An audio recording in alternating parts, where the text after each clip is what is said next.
Good morning everyone. 12th class कैसे हैं आप सब? और आई होप आप सब भी अच्छे हैं और अच्छे से अपनी रिवीजन पार्ट को कर रहे हैं आप लोग। ठीक है बेटा। जो भी टॉपिक पढ़ाया जा रहा है डेली आपको, वो आप बार बार रिवाइज करते रहें, क्योंकि चैप्टर कंप्लीट होने में काफी दिन लगते हैं। तो आप कोशिश करें कि ज्यादा ज्यादा उसको रिवीजन करें जब तक चैप्टर कंप्लीट नहीं होता है। और स्पेशली एनसीईआरटी से मैं बार बार आपको स्ट्रेस दूंगा इस बात पर कि एनसीईआरटी को एक एक लाइन को आप बार बार रीड करते रहें, क्योंकि चैप्टर कंप्लीट होने में काफी दिन लगते हैं। तो टॉपिक वाइज चलते जाएंगे तो आपके टॉपिक के ऊपर जो ग्रिप है वो शानदार रहेगा। ठीक है। और मेरी इंशाल्लाह पूरी कोशिश रहेगी कि आफ्टर ईच चैप्टर, है ना, completion of the each chapter, मैं आपको एक ऑब्जेक्टिव शीट प्रोवाइड कराऊं जिसमें सारे पिछले सालों के कंपटीशन के क्वेश्चन, नीट के, एम्स के जो क्वेश्चन थे उसमें, तो वो भी आप प्रैक्टिस करेंगे। तो क्वेश्चन प्रैक्टिस से आपका जो कॉम्पिटिटिव नॉलेज है वो दिन ब दिन बढ़ता चला जाएगा। ठीक है। कई बार बच्चे ये कहते हैं कि टॉपिक भूल जाते हैं, हम कंसेप्ट को भूल जाते हैं। बेटा, जो लेबर है, मैं इसको यूं कहूंगा कि जो आप टॉपिक के ऊपर लेबर करते हो, जो वर्कआउट करते हो, वो जितनी ज्यादा होगी तो टॉपिक उतना ही ज्यादा आपको कंठस्थ हो जाएगा, आपको पूरा तरीके से तैयार हो जाएगा, आपके ब्रेन में रिटेन रहेगा।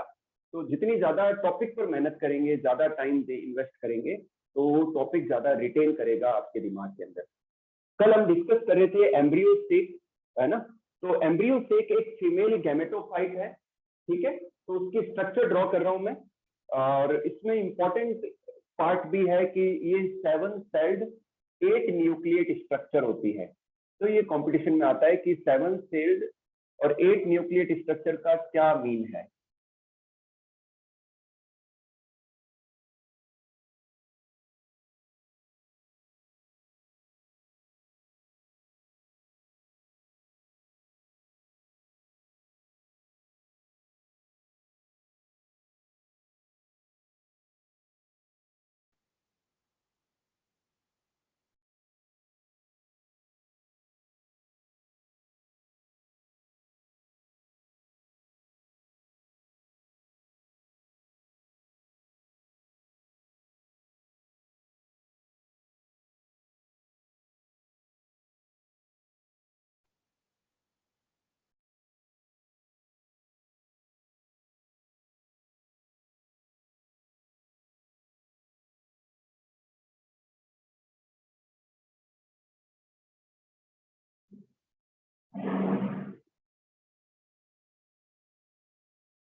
12th क्लास ध्यान से इस स्ट्रक्चर को देखिए।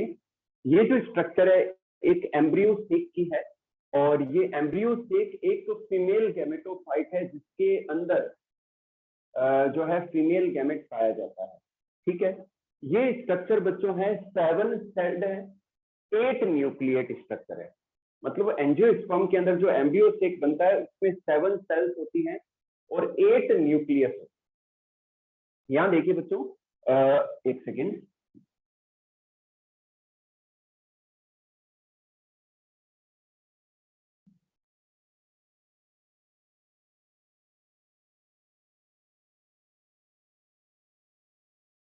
ध्यान से देखिए आप लोग। ये जो एंड है बच्चों, ये सेलेजल एंड है और ये माइक्रोपाइलर एंड है। यहाँ पर ये 3 सेल है, 1 2 3, इन्हें कहते हैं एंटीपोडल्स और एंटीपोडल सेल। एंटीपोडल्स और एंटीपोडल सेल, ये जो है बच्चों ये सेंट्रल सेल है जिसके अंदर 2 न्यूक्लियस है। सेंट्रल सेल है जिसमें 2 न्यूक्लियस है, इन्हें कहते हैं पोलर न्यूक्लियई। क्या कहते हैं? पोलर न्यूक्लियई कहते हैं। तो सेंट्रल सेल के अंदर न्यूक्लियस होते हैं, सेल एक होती है। अच्छा, एक चीज और, बिफोर फर्टिलाइजेशन, फर्टिलाइजेशन से पहले ये दोनों न्यूक्लियस फ्यूज हो जाते हैं, तो फिर इन्हें कहते हैं सेकेंडरी न्यूक्लियस। क्या कहते हैं? सेकेंडरी न्यूक्लियस कहते हैं। दोनों पोलर न्यूक्लियई जब फ्यूज जाते हैं बिफोर फर्टिलाइजेशन। ठीक है, देख लीजिए आप। और ये जो 3 सेल्स हैं इन्हें बच्चों एग एपरेटस कहते हैं। क्या कहते हैं? एग एपरेटस कहते हैं, जिसमें ये एग सेल है जो कि फीमेल गैमेट है, और ये 2 एक्सेसरी सेल्स हैं जिन्हें हम सिनर्जिड्स कहते हैं। ठीक है, इनके अंदर वैक्यूल्स होती हैं। और नीचे ये जो टिश्यू है बच्चों, इन्हें हम कहते हैं फीलीफॉर्म एपरेटस। ये जो टिश्यूज हैं इन्हें हम कहते हैं फीलीफॉर्म एपरेटस।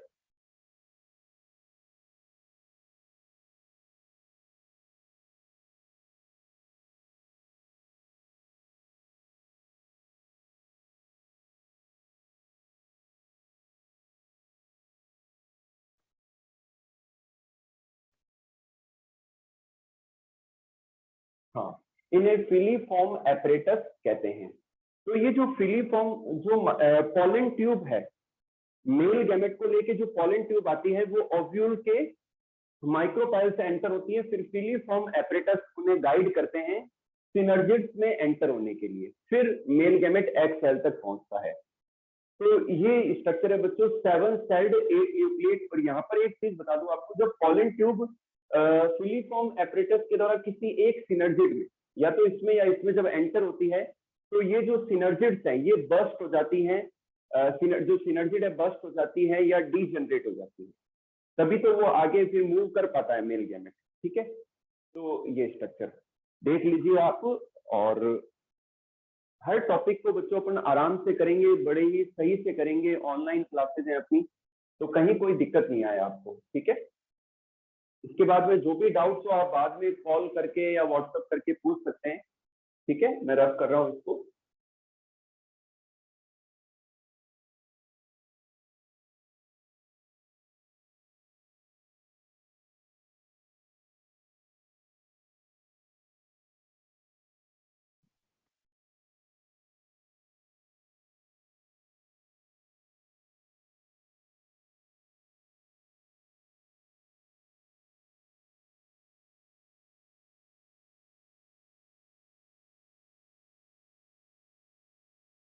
यस, अब बच्चों नेक्स्ट टॉपिक लेते हैं, pollination.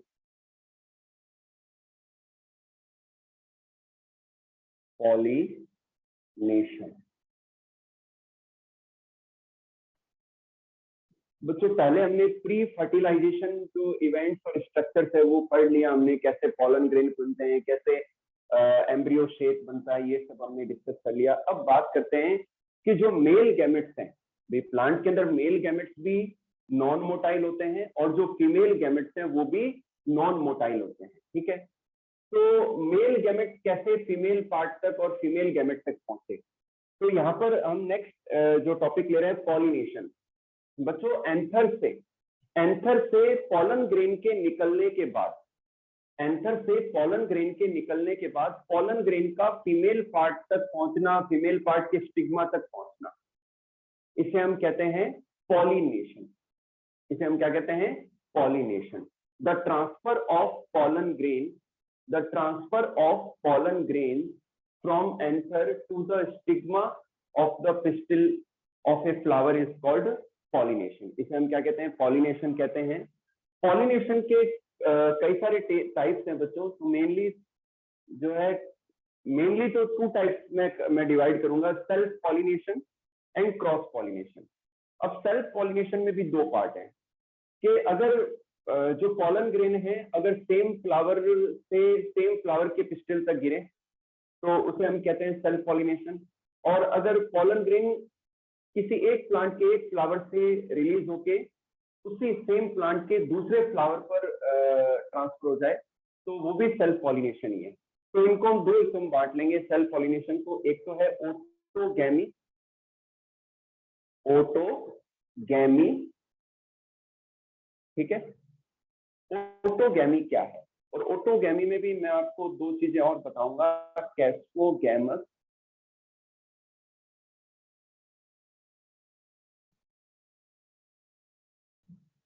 Flower and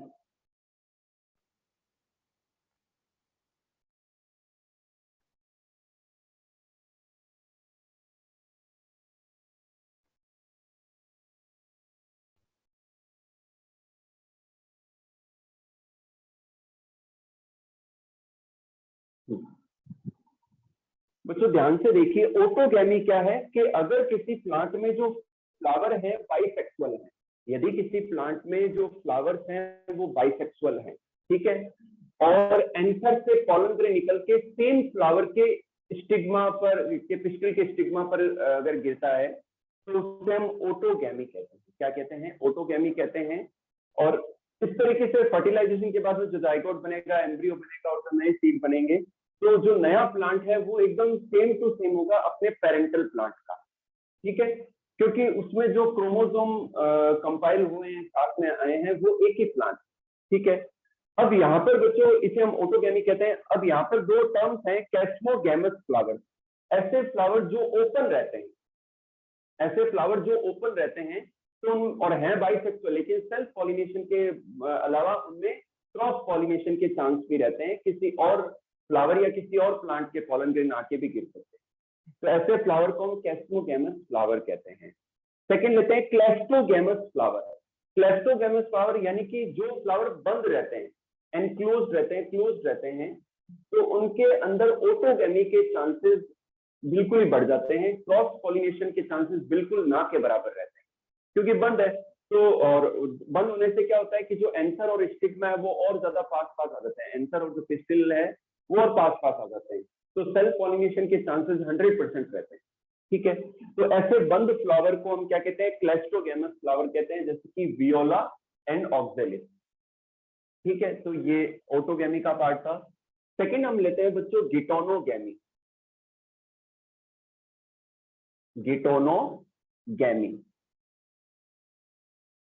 what is गिटोनोगैमी? कि अगर मान लो कोई प्लांट है वो मोनोसियस है, मतलब फ्लावर तो उनके यूनिसेक्सुअल है, फ्लावर तो उनके यूनिसेक्सुअल हैं, और लेकिन प्लांट जो है मोनोसियस है, उसमें मेल और फीमेल दोनों टाइप के फ्लावर, या फिर बाइसेक्सुअल फ्लावर है तो भी अगर किसी एक फ्लावर के पॉलन ग्रेन निकलकर सेम प्लांट के किसी और फ्लावर के पिस्टिल के स्टिग्मा पर गिरते हैं तो इसे हम क्या कहते हैं? गिटोनोगैमी कहते हैं। The transfer of the pollen grain from one flower to the another flower of the same plant is called गिटोनोगैमी।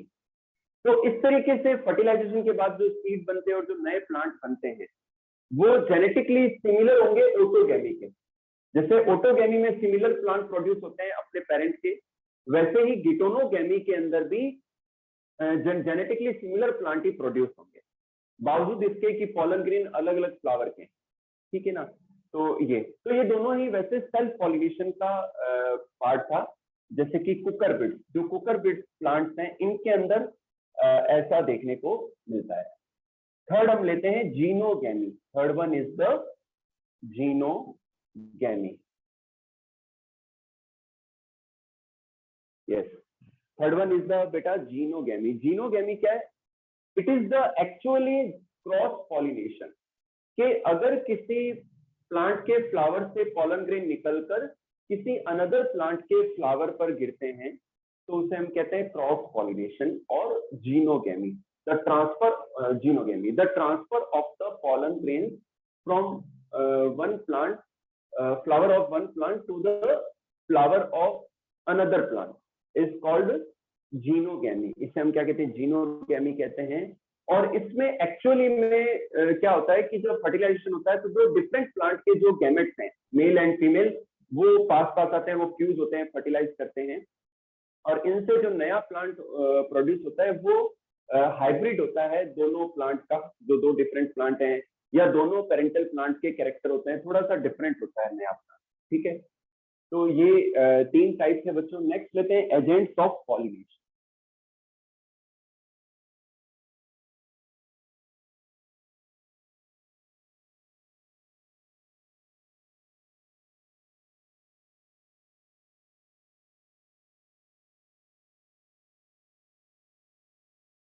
Agents of pollination.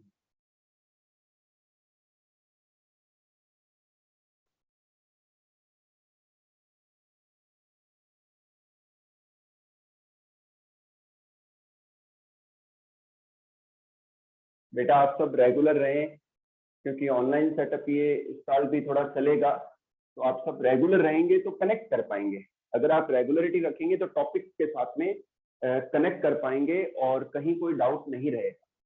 ठीक है, एजेंट्स ऑफ पॉलिनेशन में हम पहले लेते हैं ए बायोटिक एजेंट। ए बायोटिक एजेंट। ए biotic agents में wind,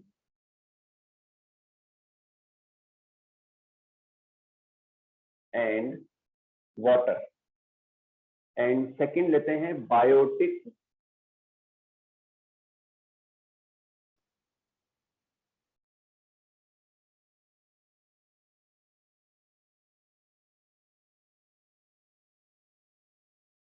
biotic agents की बात करूं तो इंसेक्ट,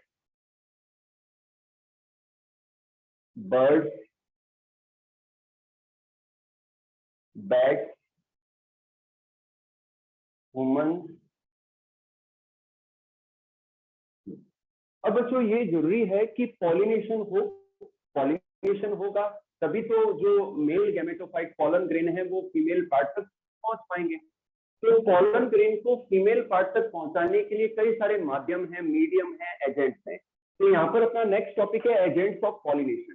तो सबसे पहले लेते हैं ए बायोटिक एजेंट। जो नॉन लिविंग एजेंट है वो है wind and water. Wind and water are the abiotic agent, जो पॉलन ग्रेन को उड़ा कर ले जाते हैं। और बाय चांस ये होता है कि जो पॉलन ग्रेन है वो स्टिग्मा पर गिर जाते हैं किसी फ्लावर के। सेकेंड लेते हैं बायोटिक एजेंट्स। बायोटिक एजेंट्स में लिविंग जो एनिमल्स हैं वो हैं, जैसे कि इंसेक्ट्स हैं, बर्ड्स हैं, बैट्स हैं, ह्यूमंस हैं, एनिमल्स हैं। तो ये सब एग्जांपल हैं ए बायोटिक एजेंट के। नेक्स्ट लेते हैं कुछ टर्म्स है बच्चों यहाँ पर, जैसे कि एनिमोफिली। एनिमोफिली, ठीक है। सेकंड है हाइड्रोफिली।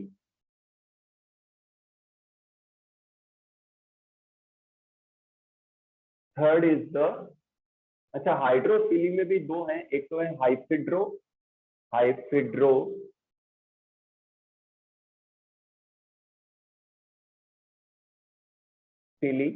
एंड सेकंड है एफिड्रोफिली।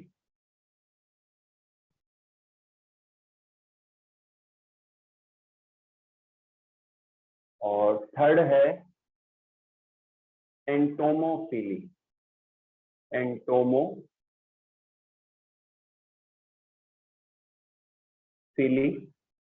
फोर्थ है ornithophily.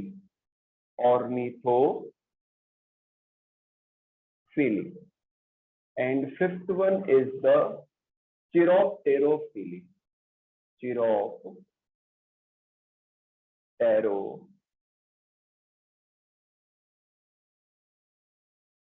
Fifth one is the chiropterophily. अब ध्यान से देखिए बच्चों, एनिमोफिली, एनिमोफिली जो टर्म है इसका मतलब होता है पॉलिनेशन बाय एयर। एयर के द्वारा अगर पॉलिनेशन होता है तो उसे हम कहते हैं चिरोप्टेरो, सॉरी एनिमोफिली। क्या कहते हैं? एनिमोफिली कहते हैं। सेकंड लेते हैं हाइड्रोफिली। हाइड्रोफिली जो एक्वेटिक प्लांट्स हैं उनके अंदर मेनली पानी के द्वारा चांसेस रहते हैं पॉलिनेशन के, तो इसे कहते हैं पॉलिनेशन बाय वाटर को कहते हैं हाइड्रोफिली। लेकिन इसमें दो कंडीशंस हैं, एक तो है हाइफिड्रोफिली और एक है एफिड्रोफिली। हाइफिड्रोफिली में क्या होता है कि कुछ प्लांट ऐसे होते हैं, कुछ एक्वेटिक प्लांट्स ऐसे होते हैं जो पानी में सबमर्ज रहते हैं, जो पानी के अंदर क्या रहते हैं, सबमर्ज रहते हैं और डूबे रहते हैं। तो उनमें मेनली पूरे पूरे चांस रहते हैं पानी के द्वारा ही पॉलिनेशन के, क्योंकि पॉलन ग्रेन पानी में रिलीज होते हैं, वाटर करंट या पानी के द्वारा ही फीमेल पार्ट पर पॉलन ग्रेन चले जाते हैं। तो इसे हम कहते हैं हाइफिड्रोफिली। इसे हम क्या कहते हैं? हाइफिड्रोफिली कहते हैं। तो दो प्लांट हैं बच्चों, मैंने आपको नोट्स में भी दिया है, एक तो है स्टिरेटोफाइलम, स्टिरेटोफाइलम, और एक है जोस्टेरा। तो ये दो एग्जांपल हैं जिनमें हाइफिड्रोफिली पाया जाता है। हालांकि बच्चों आपके एनसीईआरटी में एक एग्जांपल है वाटर लिली का। वाटर लिली भी एक एक्वेटिक प्लांट है, लेकिन इनमें मेनली चांस रहते हैं एयर या इंसेक्ट के द्वारा पॉलिनेशन के। एफिड्रोफिली, एफिड्रोफिली का मतलब यहाँ पर यही है कि कुछ प्लांट, कुछ एक्वेटिक प्लांट्स जो है पानी की सरफेस से बाहर निकले रहते हैं, उनके जो फ्लावर हैं वो पानी की सरफेस से बाहर रहते हैं, ठीक है। तो उनमें पानी के अलावा इधर वाटर के अलावा उनके उनके अंदर इंसेक्ट्स के द्वारा एंड एयर करंट के द्वारा भी या एयर के द्वारा भी पॉलिनेशन हो जाता है। तो इसे हम कहते हैं एफिड्रोफिली, जैसे कि वेलिस्नेरिया के अंदर, ठीक है। वाटर लिली का मैंने एग्जांपल दिया आपको। नेक्स्ट लेते हैं entomophily, pollination by insect. Insect के द्वारा या इंसेक्ट ग्रुप के किसी एनिमल के द्वारा अगर होता है पॉलिनेशन तो that is called entomophily. Next लेते हैं ornithophily, pollination by bird, pollination by bird. Next लेते हैं चिरोप्टेरोफिली, पॉलिनेशन बाय बैट, चमगादड़ के द्वारा, बैट्स के द्वारा पॉलिनेशन चिरोप्टेरोफिली कहलाता है। ओके, तो बच्चों ये कंटेंट हुआ। अब नेक्स्ट फटाफट से लेते हैं adaptation.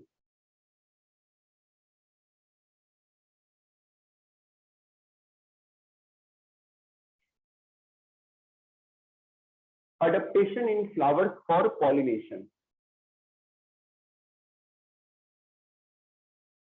Adaptation in flower for pollination.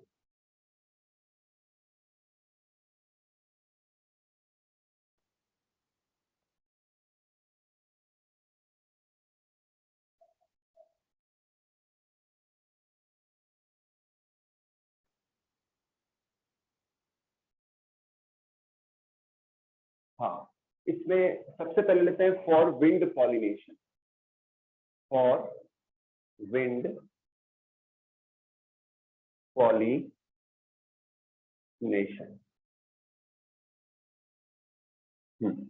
बच्चों अब पॉलिनेशन हो इसके लिए प्लांट्स के अंदर, फ्लावर्स के अंदर अडेप्टेशन पाए जाते हैं। For example for wind pollination, wind pollinate होने वाले जो प्लांट्स हैं वो एक्चुअल में उनके जो फ्लावर्स हैं वो कलरलेस होते हैं और उनके अंदर जो पॉलन ग्रेन है वो लार्ज नंबर में प्रोड्यूस होते हैं और पॉलन ग्रेन नॉन स्टिकी होते हैं, चिपचिपे नहीं होते हैं और उनके जो स्टिग्मा हैं वो भी नॉन स्टिकी होते हैं, फिदरी होते हैं, मतलब फिदरी होते हैं जिससे वो मतलब अटक पाए या ठहर पाए, ठीक है ना। तो ये विंड पॉलिनेशन जैसे कि कॉर्न कॉब है, डेट पाम है। सेकंड लेते हैं फॉर वाटर पॉलिनेशन।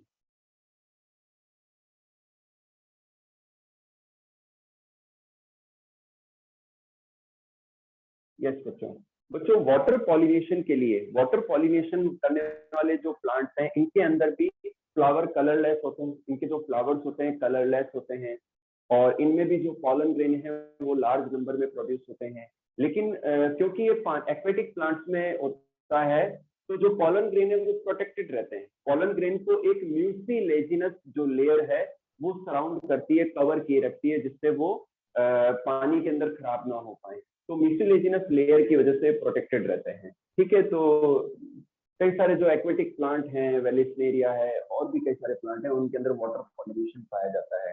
तो कॉमन फीचर क्या हो गया दोनों ही विंड और वाटर पॉलिनेटेड प्लांट में, कि जो पॉलन ग्रेन है वो लार्ज नंबर में प्रोड्यूस होते हैं, और जिससे क्या है कि उनमें से कोई पॉलन ग्रेन फीमेल पार्ट पर जर्मिनेट हो पाए। नेक्स्ट लेते हैं बच्चों, थर्ड लेते हैं for insect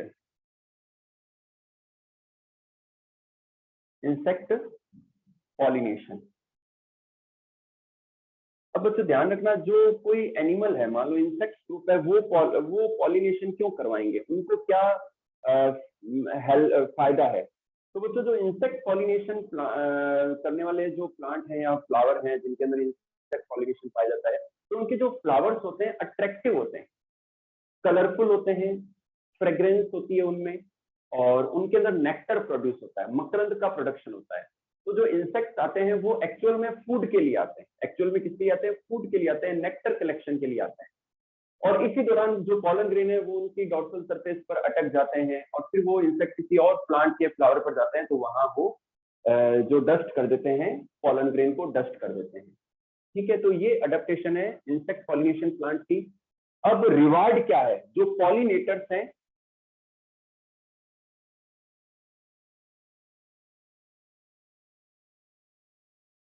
reward for pollinators, जो पॉलिनेटर्स हैं उनके लिए क्या रिवार्ड है।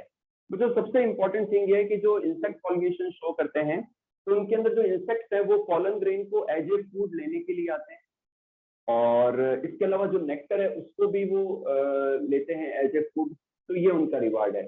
इसके अलावा कुछ प्लांट्स के अंदर सेफ प्लेस मिलती है फ्लावर्स के अंदर अंडे देने के लिए, एग ले करने के लिए। जैसे कि एक बड़ा प्लांट है एमोर्फोफेलस, तो उनके फ्लावर जो है 6 फीट तक लंबे होते हैं, तो वहां पर जो दूसरे बर्ड्स या एनिमल्स है जो वो अपने अंडे दे देते हैं, ठीक है, उन फ्लावर्स के अंदर, तो सेफ प्लेस हो गया। और फिर अंडों से उनके जो नए ऑफस्प्रिंग्स हैं वो निकलते भी हैं वहां से, ठीक है ना। इसी तरीके से युक्का, एमोर्फोफिलिस और युक्का में एग लेइंग प्लेस मिल जाता है दूसरे बर्ड्स को या दूसरे एनिमल्स को, ठीक है। तो ये बच्चों रिवार्ड है। कई बार ऐसा भी होता है प्लांट्स के अंदर कि कुछ इंसेक्ट्स या बर्ड्स, अब अपन को ये पता नहीं चल सकता, आते हैं वहां नेक्टर और नेक्टर भी लेते हैं, पॉलन ग्रेन भी एज ए फूड लेते हैं, लेकिन वो पॉलिनेशन नहीं करवाते, तो उन्हें हम रॉबर कहते हैं, मतलब रॉबरी कर रहे हैं वो एक तरीके से नेक्टर की और पॉलन की, ठीक है। तो बड़ा ही इंटरेस्टिंग सा पार्ट है ये नेचर के अंदर। और बायो इसीलिए इंटरेस्टिंग है क्योंकि हमें हमारे सराउंडिंग एरिया में जो लिविंग बींग्स हैं उनके बारे में हमें ये नॉलेज प्रोवाइड करवाता है। तो इसीलिए बायो अपने आप में एक अलग ही इंटरेस्टिंग सा सब्जेक्ट है जो आपको धीरे धीरे और अट्रैक्ट करता चला जाएगा। हाँ,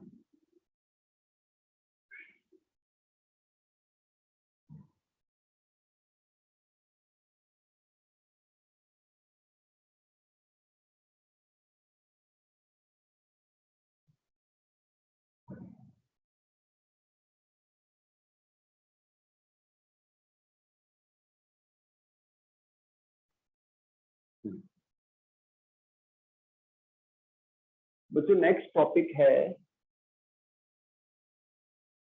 पॉलेन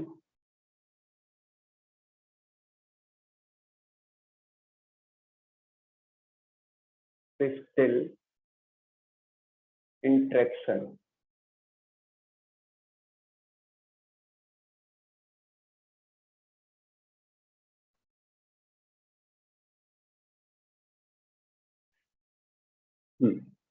बच्चों ध्यान से देखना, पॉलेन पिस्टिल इंट्रैक्शन क्या है। बच्चों पॉलन ग्रेन का एंथर से निकलना और उनका स्टिग्मा के ऊपर लैंड कर, और स्टिग्मा के ऊपर पॉलन ग्रेन का जर्मिनेट होना, पॉलन ट्यूब का ग्रो करना, और पॉलन ट्यूब का माइक्रोपाइल से ओव्यूल के अंदर एंटर करना, और एम्ब्रियो सेक के अंदर सिनर्जिड्स में मेल गैमेट्स को रिलीज करना। ऑल दीज इवेंट्स, ये जितने भी इवेंट्स हैं इनको कंबाइनली पॉलेन पिस्टिल इंटरेक्शन कहते हैं। क्या कहते हैं?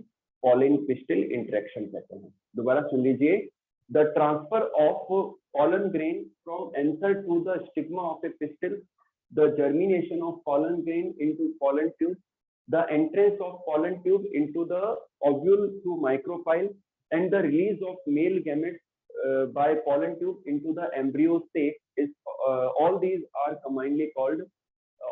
events are commonly called pollen pistil interaction. ठीक है, तो 12th क्लास आज इतना ही करेंगे, इसके डायग्राम को कल पढ़ेंगे और कल आगे के टॉपिक्स भी अपन कवर करेंगे, ठीक है।